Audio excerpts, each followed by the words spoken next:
The stars disappeared behind the shadow of 1,000 ships. Admiral Deho stood on the bridge of the warship Defiance, watching the sensors scream warnings that made no sense.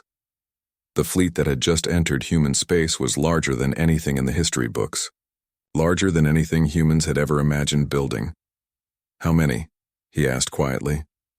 1,200 capital ships, sir. Maybe more.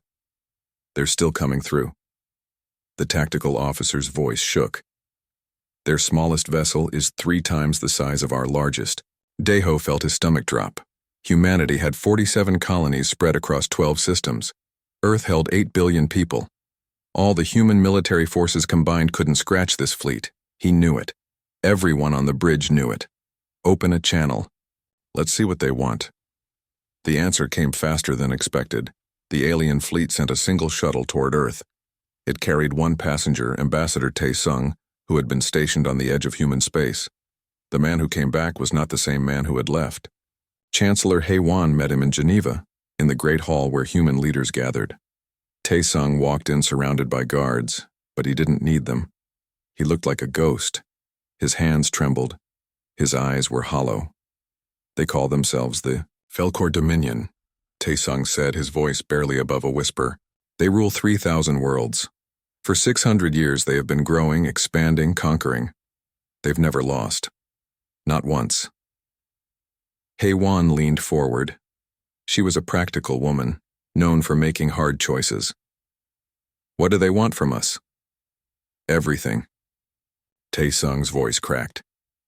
They want us to surrender all weapons, dismantle our fleets, accept their governors on every world. Our people will work for them. Our resources will belong to them. Our children will grow up as citizens of the Dominion, not as humans. The room fell silent. Through the windows, Geneva sparkled in the afternoon sun. Somewhere in the city, a child was laughing. Someone was falling in love. An old man was remembering his youth. Life continued, unaware that everything was about to change. "And if we refuse?" Hae-won asked, though she already knew. "They will kill us all. Every human, every world. They showed me recordings of species that refused. They don't leave survivors." Tae-sung closed his eyes. "They gave us 1 year to decide." The news spread across human space like wildfire. Every screen, every device, every communication channel carried the same message. Submit or die. The Velkor Dominion was patient, but they would have their answer. On New Sol, a colony world, that humanity had spent decades terraforming, Commander Kite watched the riots in the streets. People were scared. Some wanted to surrender immediately, others wanted to fight. Most didn't know what to think. "We should run," his second officer said. "Take the ships we have and run as far as we can." "Run where?" Kite asked. "They control 3,000 worlds. They've been doing this for centuries. Where could we possibly hide?" On Titan's Reach, engineer Sang-woo stood in front of the fusion reactor he had designed. The colony depended on it for power. 3 million people called this world home. He had helped build it from nothing. Now someone wanted to take it away. His wife found him there at midnight. "Come home," she said gently. "You can't solve this by staring at machines." "What if I could?" he asked. "What if there was a way to make sure they couldn't take any of it?" She didn't understand then. None of them did. The debates raged for months. The Unified Human Council called representatives from every world. The wealthy core worlds near Earth argued for submission. They had the most to lose, the most comfortable lives. Why throw it away for pride? The outer colonies disagreed. They had fought for every scrap of ground they had. Their people had died building new worlds from rock and ice. They would rather die free than live as slaves. Captain Bora sat in a bar on the military station orbiting Mars, listening to the arguments on the news. She was Special Forces, trained for impossible missions. Her Shadow Corps team had fought in every colonial conflict for the past decade. She had seen what humans could do when pushed to the edge. "What do you think?" her teammate asked. "Could we beat them?" Bora laughed, but there was no humor in it. "Beat them? No. Hurt them? Maybe. Make them regret ever finding us? Definitely. Pilot Yuna was younger, barely 25. She flew the fastest interceptors in the fleet. My grandmother told me something once. She said quietly. She said humans are like fire. You can put us out, but you can't control us. We burn on our terms or not at all. In his laboratory deep beneath Geneva, Dr. Byung-ho worked through the night. He was the head of humanity's most classified project, something called the Prometheus Protocol. Only a handful of people knew it existed. The concept was simple and terrible. Every human world had charges buried deep in its core. Nuclear devices, seismic triggers, atmospheric catalysts. If activated, they would destroy the world, make it uninhabitable for centuries. The theory was that if humanity ever faced extinction from an enemy that wanted their worlds, they could deny them everything. It had been created after humans first met hostile aliens 30 years ago. A contingency plan that everyone hoped would never be needed. Byung-ho had spent his life perfecting it, praying it would stay theoretical forever. Now he sat in front of his computer, looking at activation codes. His hands shook. Could he really give these to the Council? Could he really suggest that humanity destroy itself rather than surrender? His assistant found him at dawn. Doctor, the Council is asking for you. They want to know about all possible options. Byung-ho took a deep breath. He thought about his daughter, asleep in their apartment above. He thought about the billions of people living their lives across 47 worlds. He thought about what freedom meant. Tell them I'm coming, he said, and tell them to prepare for something unthinkable. Admiral Daeho received the same summons. As he walked through the corridors of the military complex, he passed soldiers who looked to him for answers, young men and women who had sworn to protect humanity. What could he tell them? That their ships were toys compared to the Velcor? That courage wouldn't matter against such overwhelming force? But then he remembered something his father had told him, decades ago, when Daeho was just a boy. The measure of a person isn't whether they win or lose, it's whether they stood for something when it mattered. The council chamber filled with representatives from every human world. Chancellor Haewon stood at the podium, looking at the faces of billions on the screens surrounding her. We have 6 months until the deadline, she said. We have 3 choices before us. Surrender and hope they treat us fairly. Fight and almost certainly die. Or... She paused, her voice heavy. There is a third option. Dr. Byung-ho will explain. The doctor stepped forward and told them about Prometheus, about the power to destroy everything humanity had built, about choosing annihilation over slavery. The room erupted in chaos. Voices shouted over each other. Some called it madness. Others called it the only honorable path. The argument stretched for days. Finally, Haewon called for silence. This is too big for us to decide alone. Let every human vote. Let everyone choose the path we take together. The vote was set for 3 months away. Every adult human would cast their choice. The fate of the species would be decided by the people themselves. As the council adjourned, Taesung stood at the window, watching the sun set over Earth. He wondered if he would see another one. The campaign began the moment Chancellor Haewon announced the vote. Every screen, every channel, every public space became a battlefield of ideas. Humanity had never faced a choice like this before. On New Seoul, a school teacher named Ga started something unexpected. She recorded a simple video in her classroom, speaking to empty chairs. I teach children to read, to think, to dream. What do I teach them if we surrender? That freedom doesn't matter? That survival is worth any price? She posted it online, expecting nothing. Within hours, 10 million people had watched it. Within days, 100 million. Her message spread across human space like a wildfire. We are not teaching our children to be slaves. The pro-surrender faction had their voices too. On the wealthy world of Nova Terra, business leaders made their case. We can survive this. We can adapt. Our children will still have lives, still have futures. Dead people have nothing. General Hyunwoo, a decorated army commander, appeared in military briefings that leaked to the public. I've fought for humanity my entire life. I know what war means. I've buried friends, comrades, innocents. This isn't a war we can win. The mathematics are simple. They have the numbers, the technology, the experience. We have courage and pride. That's not enough.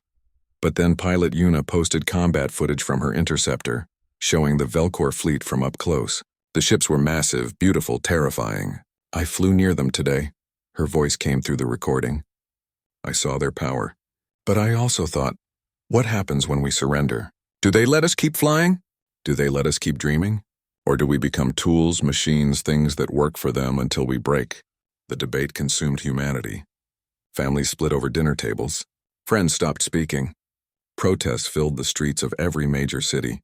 Everyone had an opinion and no one could prove they were right. Dr. Byung-ho gave an interview that changed many minds. He sat in his laboratory, surrounded by the equipment that could end the world. The interviewer asked him the question everyone wanted answered. Doctor, you created the Prometheus protocol. If we activate it, what happens? Byung-ho's face was tired. He had not slept well in months. Each world has devices placed at calculated points. When activated, they trigger nuclear detonations, seismic events, and atmospheric collapse. Within 6 hours, the world becomes uninhabitable. Within a month, nothing could survive there. The radiation would last for centuries. And you designed this? I did. I hoped I was wasting my time. I hoped we would never need it. He looked directly at the camera, but I would rather leave ruins than gifts for conquerors. I would rather humanity end on our terms than continue on theirs. Engineer Sang-woo struggled with the vote more than most. He stood on the observation deck of Titan's Reach, looking at the colony he had helped build. Every street, every building, every park had been planned and constructed by human hands. 3 million people lived here. His children went to school here. His wife worked in the terraforming center. Could he really vote to destroy it? His teenage daughter found him there. She was 16, old enough to understand what was happening. Dad, what are you going to vote? I don't know, he admitted. I built this place. How can I choose to destroy it? She was quiet for a moment, then said something that broke his heart. If we surrender, would I still be able to become an engineer like you? Or would the Velcor decide what I do? He had no answer. Captain Bora and her Shadow Corps team trained every day, preparing for a war that might never come. They practiced boarding actions, sabotage, guerrilla tactics. One evening, her second-in-command asked the question they were all thinking. If we vote for Prometheus, what happens to us? We'll be on ships when the worlds burn. Do we just watch? Do we run? Bora cleaned her weapon as she answered. If we choose Prometheus, we become ghosts. We'll never have homes again. We'll fight until there's nothing left to fight for or with. But we'll be free ghosts. As the vote approached, Chancellor Haewon met privately with Admiral Daeho. They were old friends, had served together decades ago. She poured them both a drink, something from Earth's last whiskey reserves. What do you think they'll choose? She asked. Daeho stared into his glass. I think humans are predictable in one way. We're terrible at choosing the smart option. We choose the right option even when it kills us. Is Prometheus the right option? I don't know. But I know that every species the Velcor conquered had the same choice we do. They all chose survival. They're all still alive, working in Velcor mines, building Velcor ships, raising children who don't remember freedom. Maybe that's smart. Maybe that's right. He drank. But it's not human. The vote was held over a 24-hour period. Every human adult had access to secure voting systems. The ballot was simple. 3 choices. Submit to the Velcor, fight and risk extinction. Activate Prometheus and deny them everything. Navigator Dayun voted from her transport ship carrying supplies between colonies. She had seen every human world, delivered cargo to all 47. Each one was unique. Each one was precious. She voted for Prometheus and cried as she submitted it. The results came in slowly, world by world, region by region. The wealthy core worlds voted for surrender. The outer colonies voted for Prometheus. The military voted for Prometheus. Earth itself was split almost evenly. When the final count came in, Chancellor Haewon stood before the cameras again. Her face was pale. Her hands were steady. The vote is complete. 68% of humanity has voted for the Prometheus Protocol. We will not surrender. We will not give the Velcor our worlds, our freedom, or our future. If they come for us, they will find only ashes. The chamber was silent. Then someone started clapping. Then another. Soon the entire council was on their feet. They were applauding their own deaths. The next 3 months were strange. Everyone knew what was coming, but life continued. People still went to work. Children still went to school. Couples still got married. Babies were still born. But there was a frantic energy underneath it all. Evacuation plans were drawn up, though everyone knew they could only save a tiny fraction. 5%, maybe less. The lottery system was established. Children first, then skilled workers, then random selection. Engineer Sang-woo spent his days preparing the Prometheus charges on Titan's Reach and his nights memorizing his children's faces. He wanted to remember every detail. Dr. Byung-ho distributed the activation codes to key personnel on each world. The protocol was designed so that each world's destruction was independent. Even if some refused at the last moment, the others could still proceed. He trained them personally, explaining exactly what each code would do. Admiral Dae-ho prepared his fleet for a final stand. They couldn't win, but they could buy time. Every minute the fleet held the Velcor back was another minute for evacuation ships to escape. His officers understood they were volunteering for death. None of them transferred out. Captain Bo-ra received orders to stay in space when the Prometheus protocol activated. Her shadow core would be among the survivors, the seeds of future resistance. She hated it. She wanted to go down with the world she had protected. But orders were orders. Chancellor Hae-won recorded humanity's response to the Velcor.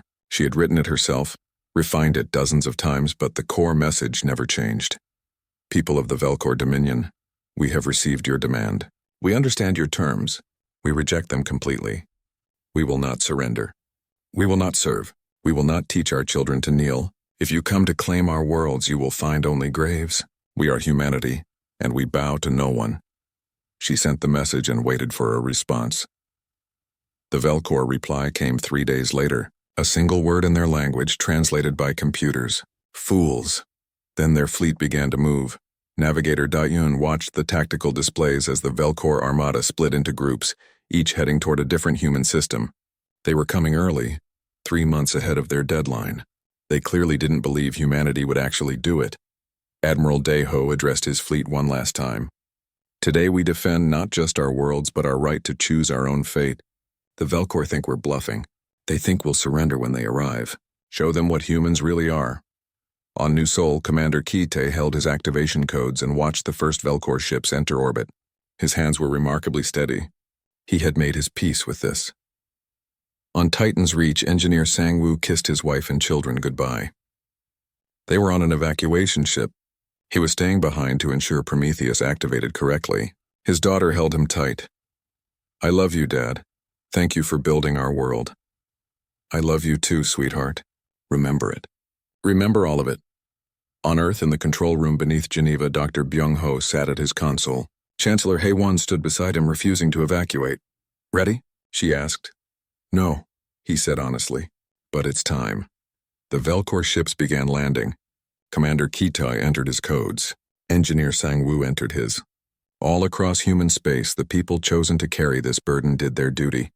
The Prometheus protocol awakened, and the worlds began to burn. The first charges detonated on the outer colonies.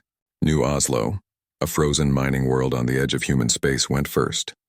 Commander Ki-tae had entered his codes 30 seconds before the Velcor landed their first transport. He watched through the command center cameras as the ground began to shake.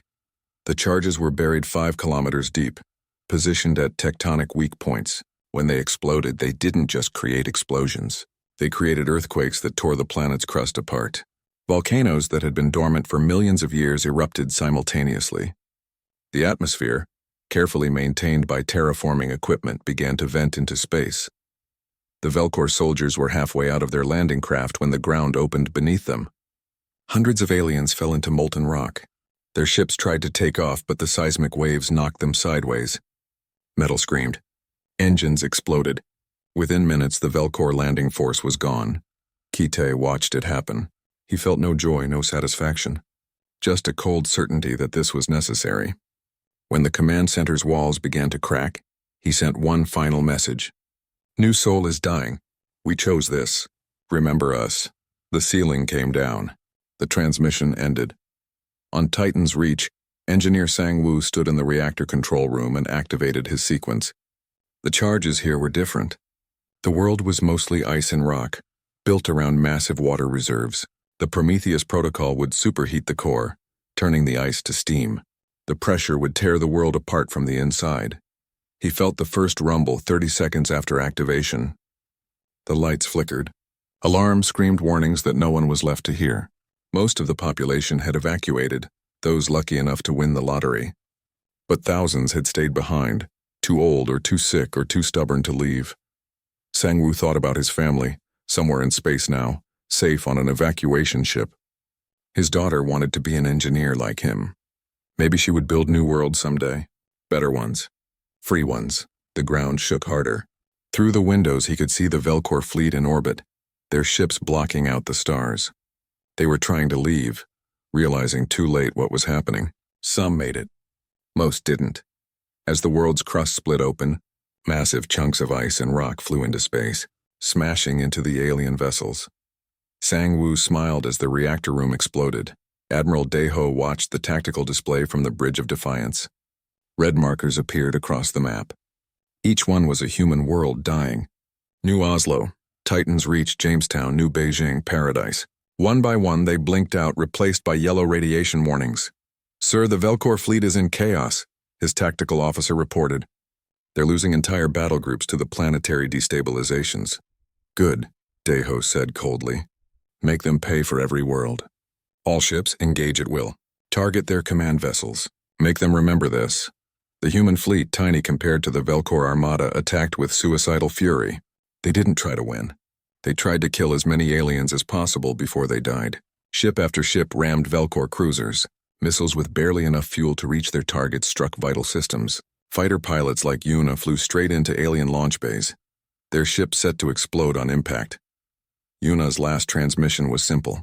For Earth, for humanity, for everyone who chose to be free. Her fighter disappeared in a white flash that consumed a Velcor carrier. On Earth, the Prometheus protocol was different, more complex. The planet had 8 billion people, and only 300 million could be evacuated. Dr. Byung-ho had designed the sequence to give them as much time as possible. 6 hours from activation to full collapse. The evacuation ships launched from every spaceport, packed beyond capacity. Navigator Dayun coordinated flights from her transport, guiding thousands of ships to safety. Every minute counted. Every second meant more lives saved. On the ground, chaos reigned. Some people rioted, trying to force their way onto ships that didn't exist. Others accepted their fate quietly, gathering with family to watch the end together. Some prayed. Some screamed. Some just held each other. A medic named Sun-hee stayed behind voluntarily. She worked in a hospital near Seoul, treating people too sick to move. When the evacuation order came, she sent her staff away and stayed with her patients. "I won't leave them to die alone," she told her supervisor. "Someone should be here. Someone should witness this." She held the hand of an old woman who had lived through 3 wars and the colonization of Mars. The woman smiled weakly.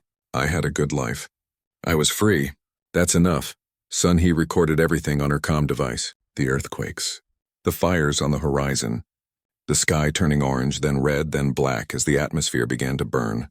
She narrated what she saw, her voice steady even as the building shook around her. "This is Earth, humanity's birthplace, dying by our own hand. We chose this. Let everyone who hears this know we chose this. We could have surrendered. We could have lived as slaves. We chose to die as free people instead."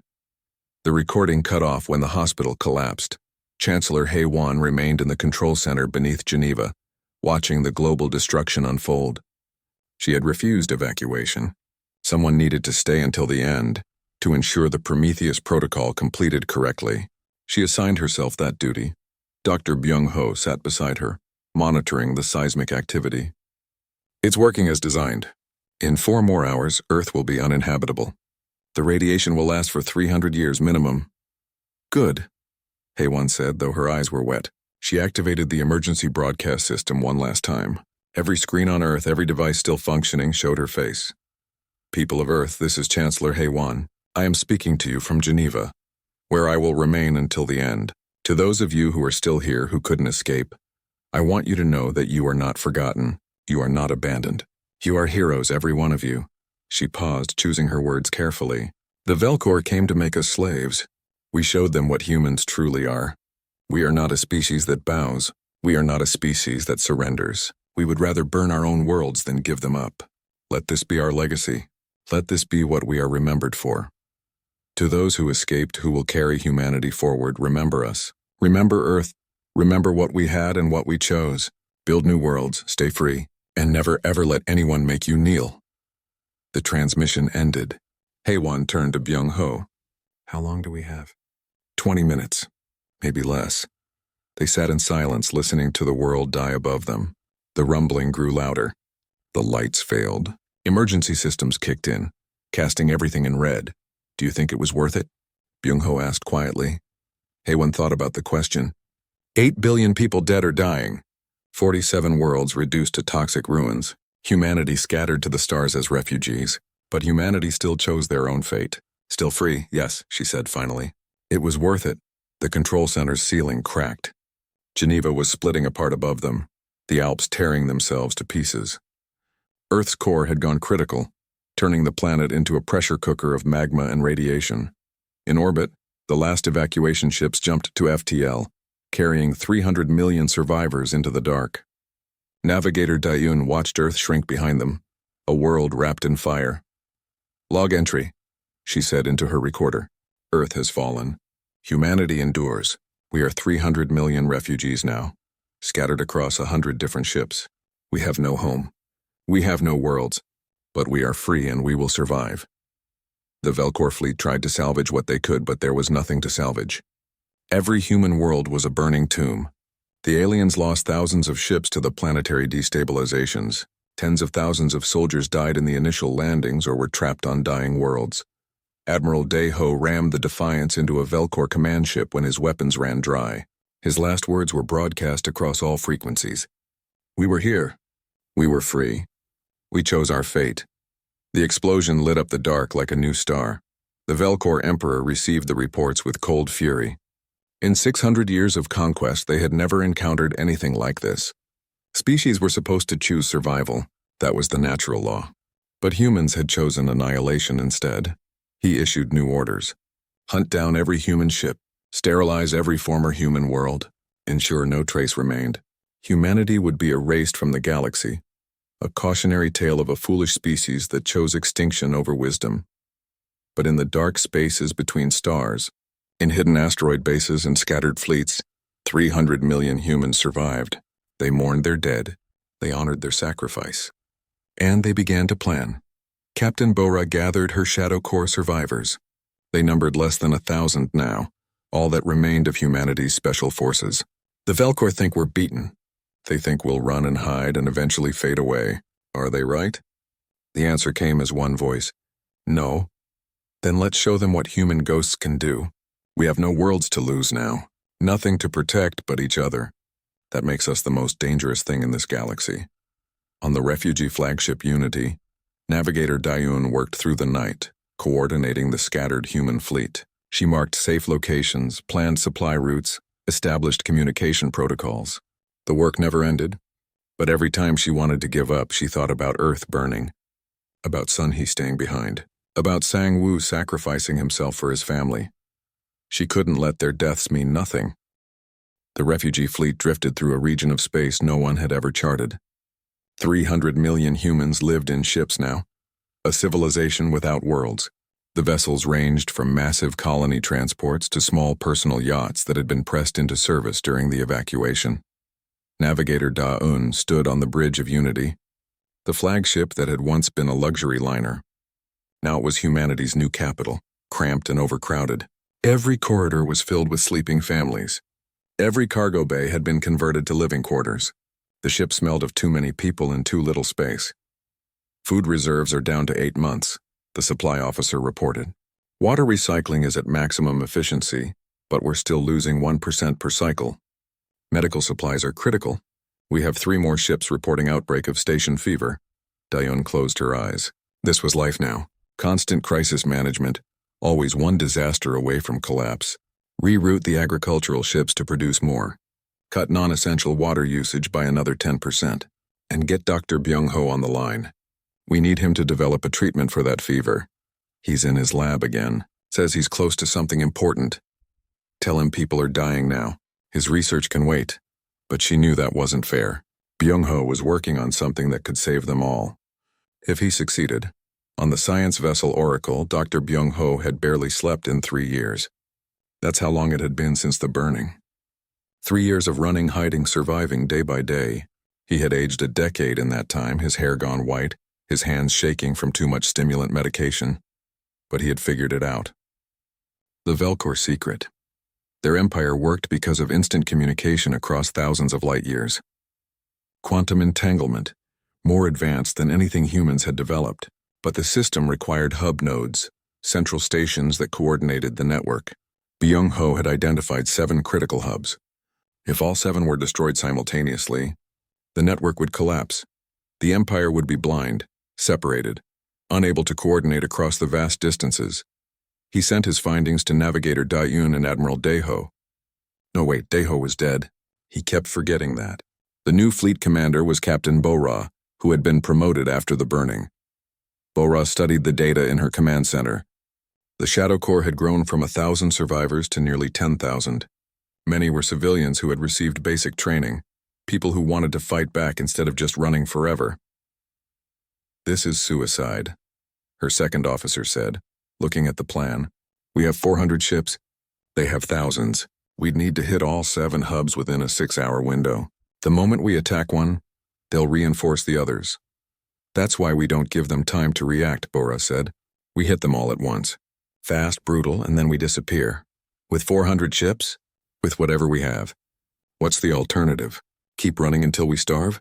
Watch our children grow up in cargo bays learning about worlds they'll never see?"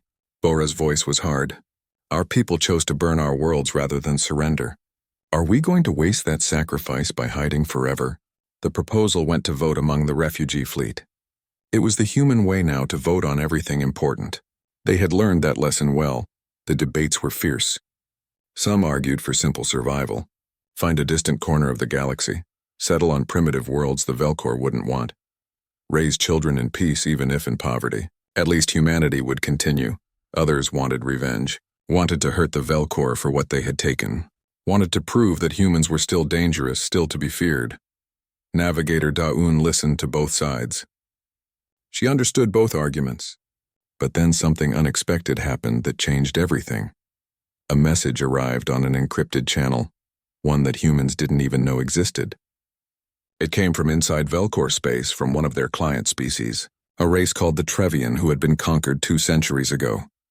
"We saw what you did," the message said. "We saw humans choose death over slavery. For 200 years we have obeyed. We thought resistance was impossible. But you showed us it's not. If you strike the Velcor, we will rise. We are not alone. Others feel the same. Strike and we will follow." Da-yoon played the message for the entire fleet. The effect was electric. Suddenly this wasn't just about survival or revenge. It was about starting a rebellion that could free the entire galaxy. The vote was almost unanimous. They would attack. Preparation took 18 months. Every ship was retrofitted for combat. Civilians trained as soldiers. Engineers built weapons from salvaged materials. Children as young as 10 worked in the factories, understanding that this was for their future. Captain Bo-ra organized the fleet into 7 strike groups. Each would target 1 hub node. The timing had to be perfect. Too early and they'd alert the Velcor.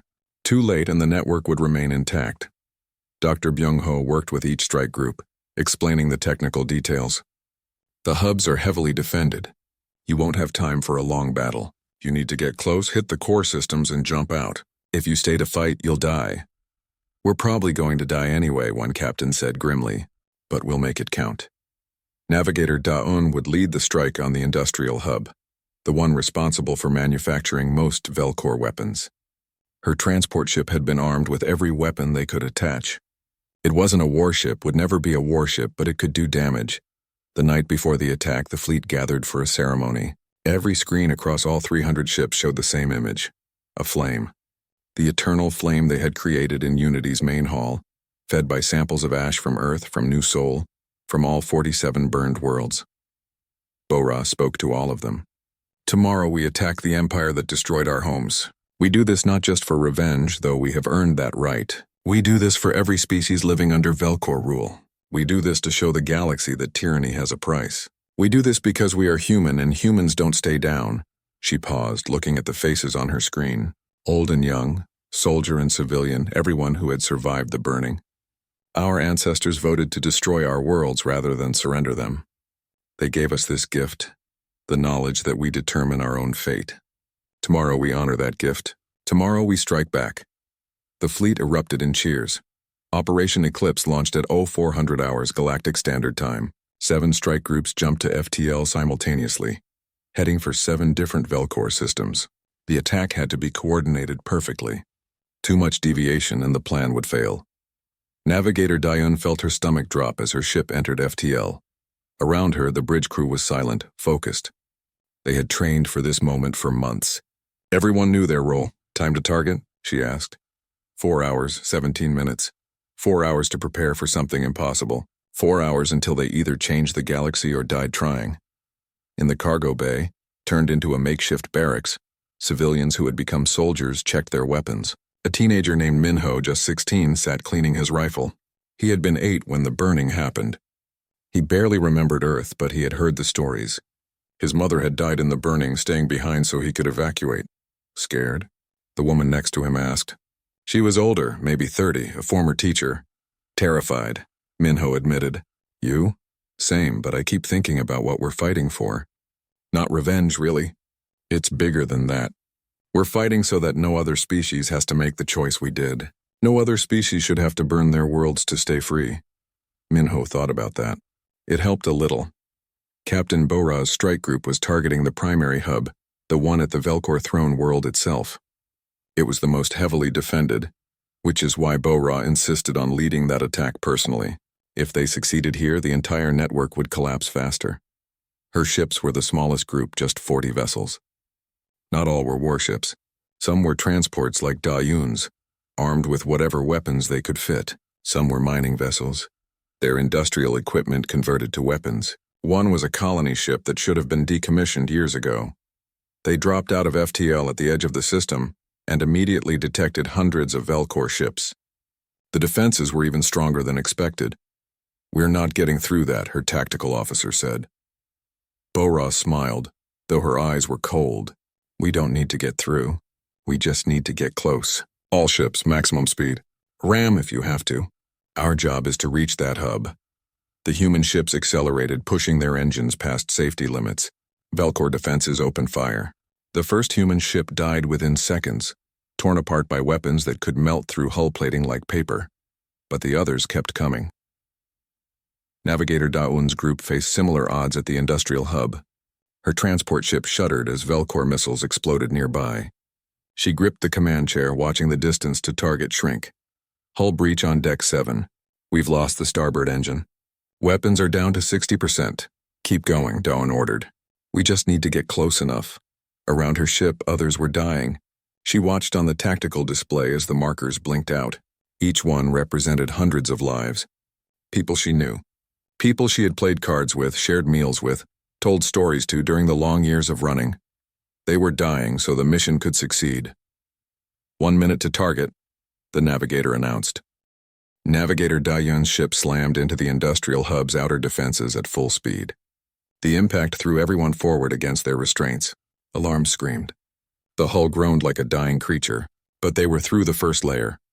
Launch the boarding pods, she ordered through gritted teeth. 20 pods shot from her ship, each carrying a squad of soldiers. They were equipped with Dr. Byung-ho's detailed schematics of the hub's internal systems. Their job was simple: reach the quantum core and destroy it. They had 8 minutes before Velcor reinforcements arrived. On the other side of the galaxy, Captain Bora's team was fighting through similar chaos. Her command ship had lost half its hull, but the bridge was still intact. Barely. She could see the Velcor throne world through the cracked viewport, a massive planet surrounded by defensive stations. Status on the boarding teams? She demanded. Team 1 is inside. Team 2 was destroyed on approach. Team 3 is breaching now. Not good odds, but they only needed one team to succeed. Bora switched to the tactical channel. All ships, keep them busy. Make them focus on us, not the boarding teams. The remaining human ships threw themselves at the Velcor defenses with suicidal determination. They weren't trying to win. They were trying to create chaos, confusion, distraction. Every second they bought was another second for the boarding teams. Inside the industrial hub, 16-year-old Minho ran through corridors that looked like nothing he had ever seen. The Velcor built everything at a scale meant to intimidate. The ceilings were 10 meters high. The walls were dark metal covered in alien writing that glowed with its own light. Left here, his squad leader said, checking the map Dr. Byung-ho had provided. 2 more corridors to the quantum core. They encountered their first Velcor guards at the next intersection. The aliens were 2.5 meters tall, armored in environmental suits that could survive the vacuum of space. They raised weapons that looked like crystalline spears. Minho fired first. His rifle was human-made. Simple chemical propellant, nothing fancy. But it worked. The bullet punched through the alien's faceplate. The Velcor dropped, atmosphere venting from the hole. Move, move! The squad ran past the bodies, knowing more guards would be coming. They reached the quantum core 3 minutes after boarding. It was smaller than Minho expected. Just a sphere of light contained in a field of energy. But according to Byung-ho's briefing, this small sphere coordinated communications for an entire sector of the Velcor Empire. Plant the charges, the squad leader ordered. We have 4 minutes before this place goes critical. Minho worked with shaking hands, attaching the explosive to the core's containment field. Around him, his squad mates set up a defensive perimeter. They could hear Velcor soldiers approaching, their heavy footsteps echoing through the corridors. Charges set, Minho reported. Timer is active. 3 minutes. Then let's get out of here. They didn't make it far. Velcor soldiers filled the corridor ahead, dozens of them, maybe hundreds. The squad leader looked at his team, then at the timer counting down. 2 minutes, 40 seconds. New plan, he said quietly. We hold here. Make sure no one gets to those charges. Minho understood. They weren't leaving. This was where they made their stand. He thought about his mother dying in the burning. She had sacrificed herself so he could live. Now he was doing the same for others. He raised his rifle and fired. On the Throne World hub, Captain Bo-Ra's boarding team faced similar resistance. But they had one advantage: Bo-Ra herself was leading them. She had trained for impossible missions her entire military career. This was just another impossible mission. Bypass that door, she ordered, pointing to a sealed entrance. The core is behind it. Her engineer worked on the controls while Bo-Ra and her team held off waves of Velcor guards. Her armor was scorched. One arm was broken, and she was fairly certain she had internal bleeding. But she could still shoot. Doors open, the engineer shouted. Bo-Ra threw a grenade through the opening and followed it in. The quantum core was massive here, larger than the others. This was the primary hub, the heart of the Velcor communication network. Destroy this and the whole system would collapse instantly. She attached the charges herself, hands moving with practiced efficiency. The timer was set for 2 minutes. Behind her, her team was being overwhelmed. She could hear them dying, their screams mixing with the sound of alien weapons. Charges planted, she transmitted to the fleet. All teams report status. Reports came in from across the galaxy. 6 out of 7 hubs had boarding teams in position. 6 out of 7 charges were set and counting down. Only the agricultural hub was still in doubt. Navigator Dayun's team had made it inside but encountered heavier resistance than expected. They were pinned down, unable to reach the core. Dayun listened to the reports from her damaged ship and made a decision. All nearby ships ram the hub. Create openings in the hull. Give the boarding team a path through. Ma'am, those ships won't survive the impact. I know. Do it anyway. 5 ships turned toward the hub and accelerated. The captains gave quick farewells to their families, to the people they loved, to the future they wouldn't see. Then they crashed into the hub at full speed. The explosions tore massive holes in the structure. Atmosphere vented into space. Internal defenses failed, and the boarding team, suddenly facing far less resistance, ran for the core. They planted their charges with 30 seconds to spare. Across 7 Velcor systems, simultaneously, the charges detonated. The quantum cores exploded in bursts of energy that registered on sensors across half the galaxy. The Velcor communication network, 600 years in the building, collapsed in an instant, and the galaxy changed. On 3,000 worlds, Velcor governors suddenly lost contact with their capital. Orders stopped coming. Reinforcements stopped arriving. The empire that had been held together by instant communication across vast distances was suddenly blind, deaf, fragmented into thousands of isolated systems. On those worlds, the client species that had lived under Velcor rule for centuries heard about humanity's attack. They heard that 300 million refugees had struck the heart of the empire, with 400 ships. They heard that humans had succeeded, and they rose in rebellion. The Trevian, who had first contacted humanity, were among the first. They stormed the governor's palace on their homeworld and declared independence. Within hours, 12 more species followed their example. Within days, the rebellion spread across hundreds of systems. The Velcor Empire, which had seemed invincible just weeks before, shattered like glass. Of the 400 human ships that attacked, only 47 survived. It wasn't planned that way, but the number felt right. One ship for each burned world. Navigator Dayun's transport limped back to the refugee fleet with half its crew dead. She stood on the bridge, looking at the damage reports, the casualty lists, the names of people she would never see again. Minho's name was on that list. The teenager who had been so scared but fought anyway. But they had won. Against all odds, with a handful of ships and desperate courage, they had broken the Velcor Empire. Dr. Byung-ho received the news in his laboratory. He sat down slowly, suddenly feeling every one of his years. His plan had worked. But the cost had been terrible. He thought about all the people who had trusted his calculations, who had followed his blueprint into battle. Was it worth it? He asked the empty room. The answer came from the reports flooding in from across the galaxy. Species declaring independence, the Velcor losing world after world. An empire crumbling because humanity had shown that resistance was possible. Yes, it had been worth it. Captain Bora didn't survive the assault on the Throne World hub. Her team held the core room until the charges detonated, giving their lives to ensure the mission succeeded. Her final transmission was broadcast across the fleet. We are the children of ash and flame. We bow to no one. Remember the 47 worlds. Remember why we fight. Stay free. The refugee fleet held a memorial service for all who died in Operation Eclipse. Over 60,000 names were read aloud, each one honored. It took 3 days to read them all. People stood in silence, listening, remembering. Navigator Da-un was promoted to Fleet Admiral.